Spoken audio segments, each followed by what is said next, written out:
امریکہ اب وہ طاقت نہیں رکھتا کہ جو آج سے 20 سال پہلے 50 سال پہلے رکھتا تھا۔ ہمارے حکمرانوں کو اس بات کو سمجھنا چاہیے کہ امریکہ کے پاس اب وہ طاقت نہیں ہے کہ جس کے ذریعے سے وہ ممالک کو کنٹرول کرتا تھا، دنیا کو کنٹرول کرتا تھا۔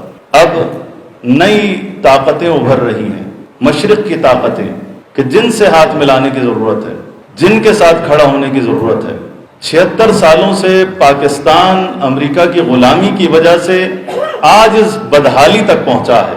ہمارے ملک کی بربادی کا سب سے بڑا سبب امریکہ کی دوستی، امریکہ کی پالیسیز کو آگے بڑھانا، اپنی خارجہ پالیسی امریکہ کے مطابق بنانا، اپنی داخلہ پالیسی امریکہ کے مطابق بنانا، ملکی مفاد کو پیچھے کرنا، امریکی مفاد کو آگے کرنا۔ افسوس کے ساتھ یہ 76 سالوں سے ڈرٹی گیم ہمارے ملک کے اندر چل رہا ہے، جس کا نتیجہ آپ کے سامنے۔ اس شفٹ آف پاور کو روکنے کے لیے امریکہ ایڑی چوٹی کا زور لگا رہا ہے۔ پاکستان آزاد ہوا برطانیہ سے اور امریکہ کی گود میں بیٹھا، اور آج افسوس کے ساتھ ہم اپنے ملک میں آزاد نہیں ہیں۔ ہم نہ آزادی سے بول سکتے ہیں، نہ آزادی سے سوچ سکتے ہیں، نہ آزادی سے چل سکتے ہیں، نہ آزادی سے عبادت کر سکتے ہیں۔ مذاہب کے اوپر قدغن ہے، مذہبی آزادی کے اوپر قدغن ہے، سیاسی آزادی کے اوپر قدغن ہے۔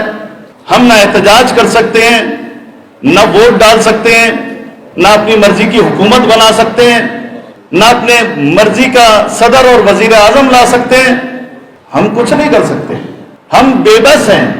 کیوں؟ اس لیے کہ امریکہ یہ چاہتا ہے کہ اس ملک کی عوام، 25 کروڑ پوٹینشل رکھنے والی عوام، ایک باصلاحیت عوام، ایک بہترین نسل پاکستان کی، وہ اسی طرح سے کمزور رہے، لاچار رہے، بیچاری رہے، بے بس رہے، کچھ نہ کر سکے۔ یہ امریکہ کی شفٹ آف پاور کو روکنے کے لیے جو مغرب سے مشرق کی طرف آ رہی ہے، اسے روکنے کے لیے ضروری ہے۔ البتہ پاکستان 75 سالوں سے یہی صورتحال، لیکن اس وقت جو بدترین صورتحال ہے وہ آپ کے سامنے ہے۔ آپ دیکھیں کہ ملک کے اندر کوئی سیاسی آزادی نہیں، کوئی سیاسی آزادی نہیں۔ آپ اپنی مرضی کا جھنڈا نہیں اٹھا سکتے، آپ اپنی مرضی کا نعرہ نہیں لگا سکتے، آپ اپنی مرضی کی کوئی بات نہیں کر سکتے۔ پہلے تو الیکٹرانک میڈیا کے اوپر پابندی، پرنٹ میڈیا کے اوپر پابندی، اب سوشل میڈیا کے اوپر بھی پابندی۔ اور آپ دیکھ لیں کہ وہ جو فریڈم آف اسپیچ کی بات کیا کرتے تھے، وہ مغربی ممالک کہ جو انسانی حقوق کی بات کیا کرتے تھے، وہاں سے یہ سلسلہ شروع ہوا، اور اپنی من پسند حکومتیں دنیا بھر کے اندر جہاں بھی ہیں، بالخصوص پاکستان کے اندر، انہی عالمی قوتوں نے جو انسانی حقوق کا دعویٰ کرتی تھی، اور سب سے زیادہ انہوں نے انسانی حقوق کی پامالی غزہ کے اندر کی اور پوری دنیا کے اندر کر رہے ہیں۔ پاکستان کے اندر بھی انسانی حقوق کی پامالی کے ذمہ دار یہی عالمی قوت ہی، اور ان کے گماشتے جو اس وقت پاکستان کے اوپر مسلط ہیں، جنہوں نے پاکستان کی 25 کروڑ عوام کا مینڈیٹ چوری کیا، جنہوں نے ایک جمہوری حکومت کو گرایا، جنہوں نے اس وقت سیاسی کارکنوں کو جیلوں میں ڈالا ہوا ہے، جو سیاسی احتجاج نہیں کرنے دیتے، سیاسی مظاہرے نہیں کرنے دیتے، کوئی سیاسی سپیچ نہیں کرنے دیتے۔ افسوس کے ساتھ اس وقت بلوچستان کے ساتھ جو کچھ ہو رہا ہے، گزشتہ 76 سالوں کے دوران اور اس وقت میں، یہ پیک ہے بالکل، خیبر پختونخوا میں بھی اور بلوچستان کے اندر بھی۔ کتنا ظلم ہے بلوچستان میں، آپ جا کر دیکھیں کہ کس قدر محرومی ہے، کس قدر مظلومیت ہے۔ وہاں کی باشعور نوجوان جو پڑھنا چاہتے ہیں، جو تعلیم حاصل کرنا چاہتے ہیں، جو تعلیم حاصل کرنے کے لیے وہاں مواقع نہیں ہیں۔ پاکستان کی مختلف یونیورسٹیز کے اندر کوئی ڈاکٹر بنتا ہے، انجینئر بنتا ہے، مختلف شعبوں میں آ کر ایم فل کرتے ہیں، پی ایچ ڈی کرتے ہیں، اور جب بلوچستان واپس جانا چاہتے ہیں تو ان کے لیے مواقع نہیں ہیں، ان پر ظلم کیا جاتا ہے، ان کے حقوق سلب کیے جاتے ہیں، ان کو مجبور کیا جاتا ہے کہ وہ ملک کی خدمت کرنے کے بجائے، عوام کی خدمت کرنے کے بجائے پہاڑوں پر چڑھ گئے، ہاتھ میں ہتھیار لیں، ان کو باغی بنایا جاتا ہے۔ شفٹ آف پاور کو روکنے کے لیے ملک میں بغاوت ضروری ہے، کے پی کو علیحدہ کرنا ضروری ہے، بلوچستان کو علیحدہ کرنا ضروری ہے، پاکستان کو تقسیم کرنا ضروری ہے، پاکستان کی عوام کو تقسیم کرنا ضروری ہے۔ مذہب کے نام پر، نسل کے نام پر، زبان کے نام پر یہاں دہشت گردی ضروری ہے۔ اس دہشت گردی کا ذمہ دار کون ہے؟ سب کو معلوم ہے کب سے یہ دہشت گردی شروع ہوئی۔ ہمارا ملک تو ایسا دہشت گرد ملک نہیں تھا، لیکن آپ کی اس وقت ٹیکنالوجی کیا ہے؟ دہشت گردی، جو ہم ایکسپورٹ کرتے ہیں، پوری دنیا میں ایکسپورٹ کرتے ہیں، اور سب سے بڑھ کر اپنے ملک کو ہم نے اس دہشت گردی کی وجہ سے برباد کیا۔ اس دہشت گردی کا ذمہ دار اور موجد کون ہے؟ افسوس کے ساتھ ہماری اپنی ریاست، جو 80 سے یہ سارا سلسلہ امریکہ کے کہنے پہ شروع ہوا۔ ہم نے امریکہ کی جنگ لڑی، اور ہم نے نہ جانے کہاں کہاں یہ جنگیں لڑی دہشت گردی کی امریکہ کے کہنے پر، اور سب سے بڑی جنگ تو خود ہم اپنے ملک کے اندر آج تلک لڑ رہے ہیں۔ ابھی بھی آپ دیکھ لیں شدت پسند تکفیری دہشت گرد گروہوں کو کون سپورٹ کرتا ہے، کون محفوظ کرتا ہے؟ یہاں پہ بیٹھے ہوئے سیاسی رہنما، مذہبی رہنما، خود میں نے ان کی سپیچز سنی جو کے پی سے تعلق رکھتے ہیں، جو بلوچستان سے تعلق رکھتے ہیں۔ خود خیبر پختونخوا کی حکومت نے کہا کہ ہم دہشت گردوں کو پکڑتے ہیں، کوئی ادارہ آتا ہے ان کو چھڑوا کے لے جاتا ہے، وہ ان کو سپورٹ کرتے ہیں، وہ ان کو محفوظ کرتے ہیں، وہ ان کو ایکٹیویٹیز کے تمام وسائل فراہم کرتے ہیں، ان کو سیاسی پروٹیکشن دیتے ہیں، ان کو لاجسٹک سپورٹ فراہم کرتے ہیں۔ یہ کتنا بڑا ظلم ہے۔ کے پی میں یہی ہو رہا ہے، بلوچستان میں یہی ہو رہا ہے۔ لہذا اس نامنی کا ذمہ دار کون ہے؟ ریاست ہے۔ ملک کے اندر جو کچھ ہو رہا ہے، جو بدامنی ہے، جو کچھ اس وقت فرقواریت ہے، سب جانتے ہیں۔ اس تکفیریت کو کس نے فروغ دیا؟ ملک میں شدت پسندی کو کس نے فروغ دیا؟ ملک میں تکفیری دہشت گردوں کو کس نے سپورٹ کیا؟ سب جانتے ہیں اس بات کو۔ ملک میں خودکش حملہ آور کس نے ایجاد کیے؟ سب جانتے ہیں اس بات کو۔ لہذا اس وقت جو حکومت ہے، میں سمجھتا ہوں کہ ہم سب کی ذمہ داری ہے کہ یہ جو نااہل حکومت، فارم 47 کی حکومت کہ جو اس وقت ہم سب کے اوپر مسلط ہے، جو غیر آئینی، غیر قانونی، غیر عوامی، غیر جمہوری حکومت ہے، اس وقت تمام جمہوری قوتوں کو مل کر اس غیر جمہوری حکومت کو ہمیں گرانا چاہیے۔ ہمیں فی الفور مطالبہ کرنا چاہیے کہ فی الفور صاف شفاف الیکشن ملک کی ضرورت ہے۔ اگر ملک کو بچانا چاہتے ہیں، یہ ملک بربادی کے دہانے پر ہے، یہ ملک ٹوٹنے کے دہانے پر ہے۔ سارے وسائل فراہم کر دیے گئے ہیں کہ یہ ملک برباد ہو اور ٹوٹے۔ لہٰذا میں سمجھتا ہوں کہ مجلس وحدت المسلمین کا موقف یہ ہے کہ ہمارے ملک کو سب سے پہلے آزاد ہونا چاہیے، امریکہ کی قید سے آزاد، امریکہ کے تسلط سے آزاد ہونا چاہیے، ہماری خارجہ پالیسی آزاد ہونی چاہیے، ہماری داخلہ پالیسی آزاد ہونی چاہیے، اس ملک میں آئین کی حکمرانی ہونی چاہیے، قانون کی حکمرانی ہونی چاہیے، جمہوریت برائے نام نہیں بلکہ حقیقی معنوں میں جمہوریت ہونی چاہیے۔ یہ جو ان اناؤنسڈ مارشل لا ہے اس ملک کے اندر، اس کا خاتمہ ہونا چاہیے۔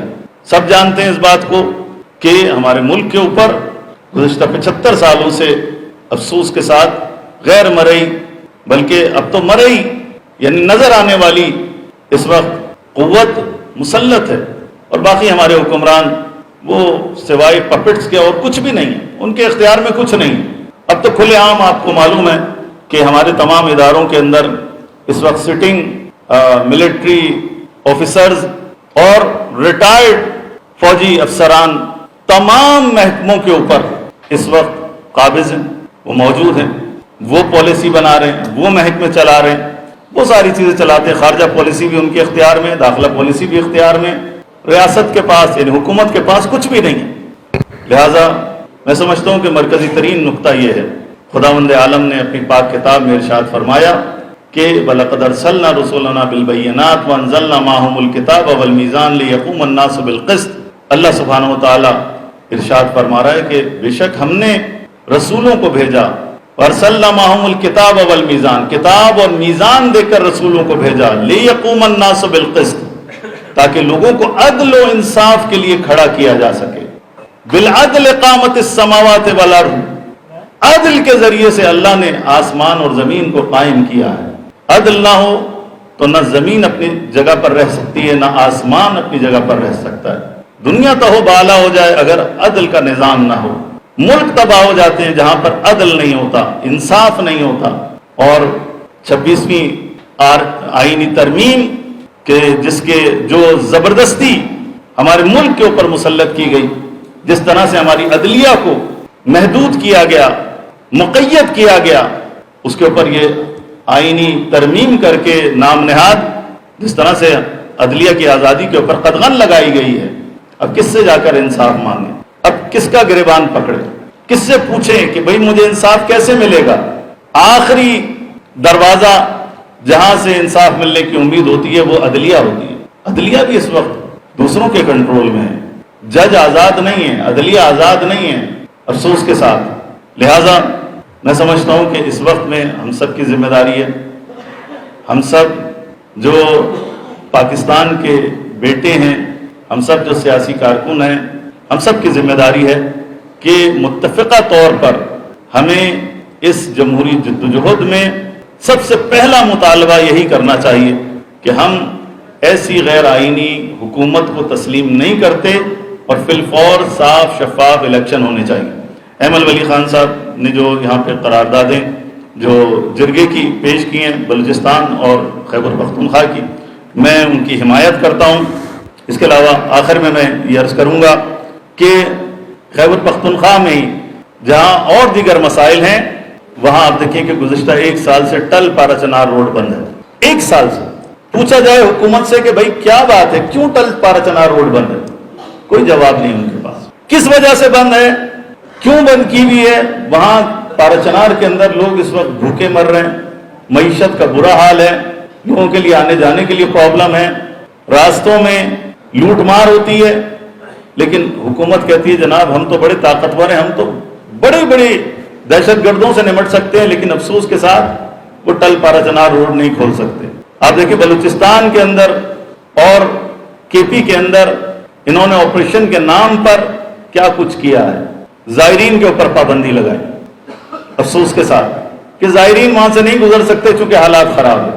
کہاں تو آپ کہا کرتے تھے کہ ایک SHO کی مار ہے بلوچستان، یہ آپ نے توہین کی وہاں کی عوام کی، اور آج آپ زائرین پر پابندی لگاتے ہیں، آج آپ وہاں پر ٹیلی فون نیٹ ورک کو بند کرتے ہیں، موبائل نیٹ ورک کو بند کرتے ہیں، وہاں آپ لوگوں کے آنے جانے پر پابندی لگاتے ہیں، وہاں آپ آپریشن کے نام پر لوگوں کو دربدر کر رہے ہیں۔ ہمارا مطالبہ ہے کہ آپریشن کے نام پر، ملٹری آپریشن کے نام پر خیبر پختونخوا میں جو دربدری کی جا رہی ہے عوام کی، اسے روکا جائے۔ بلوچستان میں اس طرح کے نام نہاد آپریشنز کو روکا جائے، جو حقیقی دشمن ہیں ملک کے، ان کے خلاف آپریشن کیا جائے، عوام کے خلاف آپریشن نہ کیا جائے۔ لہٰذا ہمارا مطالبہ ہے کہ سیاسی قیدیوں کو فی الفور رہا کیا جائے، سیاسی آزادی جو آئینی حق ہے اسے بحال کیا جائے۔ اس وقت بڑے پیمانے پر سیاسی کارکن گرفتار ہیں۔ آپ دیکھیں کہ تحریک انصاف کے چیئرمین گزشتہ 2 سالوں سے اس وقت زندان میں ہیں، قید میں ہیں، جن کے اوپر بھونڈے قسم کے الزامات ہیں۔ ہمارا مطالبہ ہے کہ عمران خان صاحب کو رہا کیا جائے، اسی طرح سے ان کے بہت سارے خواتین حضرات کہ جنہیں بے بنیاد الزامات کے تحت گرفتار کیا ہوا ہے، انہیں رہا کیا جائے۔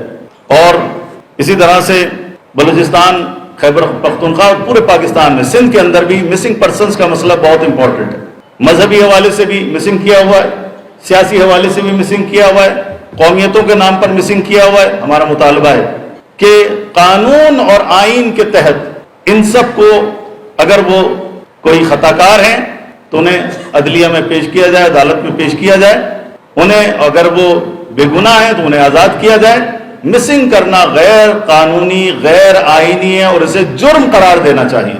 اس کے علاوہ ہمارا مطالبہ ہے کہ پاکستان میں جو اس وقت عزاداران سید الشہداء کے ساتھ جو آخر میں آپ نے دیکھا کہ پیدل چل کے جلوس میں جانے والوں کے اوپر پابندی لگائی گئی، اسے جرم قرار دیا گیا، اسے بدعت قرار دیا گیا۔ پاکستان اس لیے نہیں بنا تھا کہ آپ ہم پر فتوے لگائیں۔ میں شیعہ ہوں، اپنے عقیدے کے مطابق، اپنی فقہ کے مطابق عبادت کروں گا۔ آپ جس مسلک سے تعلق رکھتے ہیں آپ اپنے عقیدے کے مطابق عبادت کریں۔ ہم ہندوؤں سے اس لیے آزاد ہوئے تھے کہ آزادی سے عبادت کر سکیں۔ آپ ہم پر فتوے نہ لگائیں، کسی مسلک کو دوسرے مسلک کے خلاف فتوے نہیں لگانے چاہیے۔ لہٰذا ہمارا مطالبہ ہے کہ جو بیجا گرفتاریاں ہوئی ہیں پنجاب کے اندر اور مسلسل FIR کاٹی جا رہی ہیں، چہلم سے پہلے بھی، چہلم امام حسین علیہ السلام سے پہلے بھی اور اس کے بعد بھی مسلسل گرفتاریاں ہوئی اور مسلسل FIR کاٹی جا رہی ہے، شیڈول 4 میں ڈالا جا رہا ہے۔ ہمارا مطالبہ ہے کہ ان گرفتاریوں کو فی الفور ختم کیا جائے، انہیں آزاد کیا جائے، FIRs کو واپس لیا جائے۔ شیڈول 4 میں جنہیں ڈالا گیا ہے یا ڈالنے کی بات کی جا رہی ہے، یہ تو مجرموں کے لیے ہوتا ہے، یہ تو دہشت گردوں کے لیے ہوتا ہے۔ ہمارا مطالبہ ہے کہ شیڈول 4 کو ختم کیا جائے۔ اور میں آخر میں ایک دفعہ پھر ANP کے ML ولی خان صاحب کا بہت شکر گزار ہوں اور دعا کرتا ہوں کہ رب العزت اس کانفرنس کو فروٹفل بنائے اور انشاءاللہ ہم بہترین نتائج لے کر اٹھیں۔ بہت شکریہ۔